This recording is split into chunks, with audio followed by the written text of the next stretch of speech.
Night Story. Forest horror. In a small village surrounded by ominous forests, there were rumors of mysterious disappearances.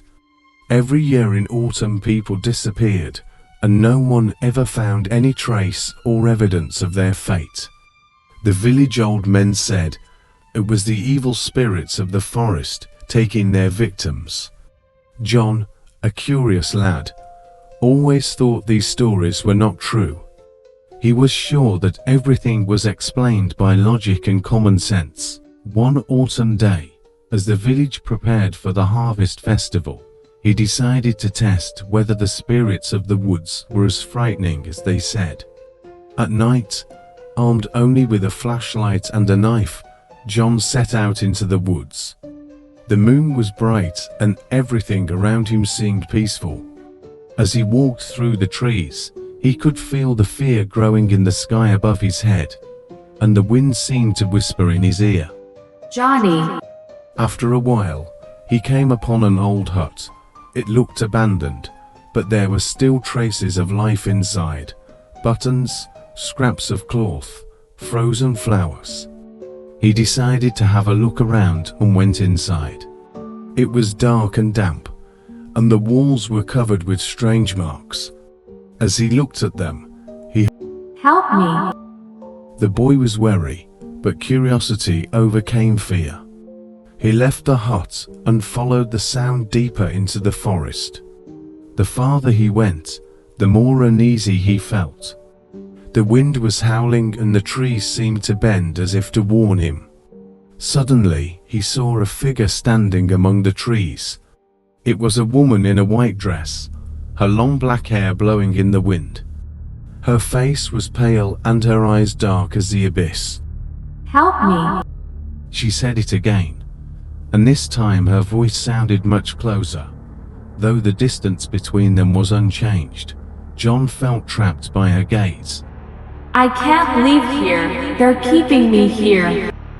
The boy didn't notice as the forest began to change around him. The trees twisted into strange shapes, and the darkness grew thicker, creating ominous shadows. He stepped closer, and suddenly the woman's shadow changed. In her place stood a sinister figure with burning eyes and a gap-toothed smile. All his life instincts screamed at him to run, but he couldn't move. The creature reached out long, dismembered arms towards him. Who came like the others? You're mine now. At that moment, the ancient stories of forest shadows came to life. He remembered the words of the old men about the forest taking its victims, and realized that he himself had become a part of this terrible legend. The boy came sharply back to reality and fled in terror.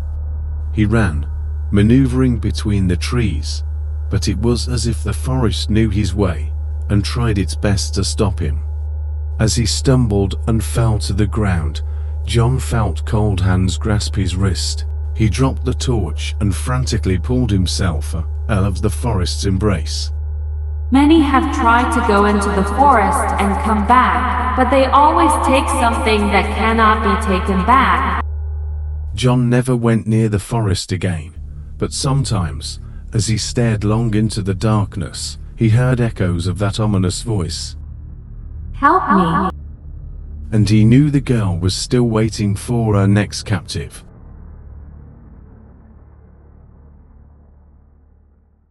For a time, John lived in fear, habitually retreating from the forest, even avoiding its surroundings.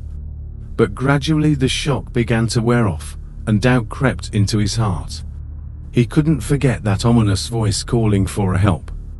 What if she really was a victim, like the others, and needed to be rescued? Guilt haunted him.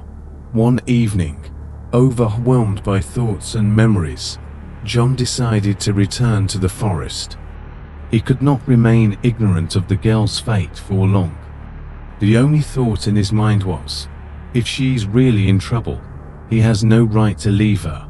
Once again, torch in hand and determination in his heart, he walked out of the village and into the forest. This time the night was especially dark, and the forest seemed even more menacing than before. The trees were whispering, as if warning him against making irreparable mistakes. John reached the old hut again. Death and desolation reigned inside, but he sensed that this was where his adventure would begin. After a while he heard the same voice again. Help me. The voice came from deep in the forest. He walked in that direction, determined, trying to ignore the fear rising in his chest. As he passed the familiar trees, which seemed to stare at him if he were an unwelcome guest, he found himself once again in front of the same white-clad figure. But this time she was not submissive and defenseless. Her eyes burned brightly, and instead of fear, there was a gleeful joy in her gaze. You came back, like everyone else, but you don't know that there is no way out of the forest. I'm not a victim, I'm one of those who were here. I led you here to become part of this forest, like the others. John stepped back, but the ground beneath his feet collapsed, and he found himself in a dark well surrounded by roots and vines. He begged for help, but the forest just laughed at him.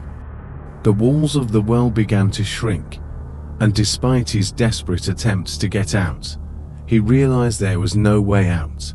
Then he heard voices. Help us. Around him, the outlines of other people appeared, those who had been lost in the forest. They were scurrying in the shadows, trying to be rescued, but their time was up, and they had already met their fate. John saw old acquaintances among them, those who had disappeared in those terrible autumns. Soon the voices merged into a single chorus, and John realized that he too was now one of the shadows of the forest. He was drawn to the darkness and realized that he could never escape. No attempt to get out would be successful. This was his final fate. A few days later, the villagers began to notice the disappearances again. They gathered for celebrations and discussed a strange voice coming from deep in the forest. Help me. But no one dared to investigate this dark secret. Instead, they went on with their lives, believing that the forest would always be waiting for its victims to take them away forever. In time, the stories of John and the others became part of the legends whispered around the campfire on cold winter nights. Every autumn, as the nights grew longer, the village was reminded that the forest never sleeps, and that its winding paths lead only to the abyss.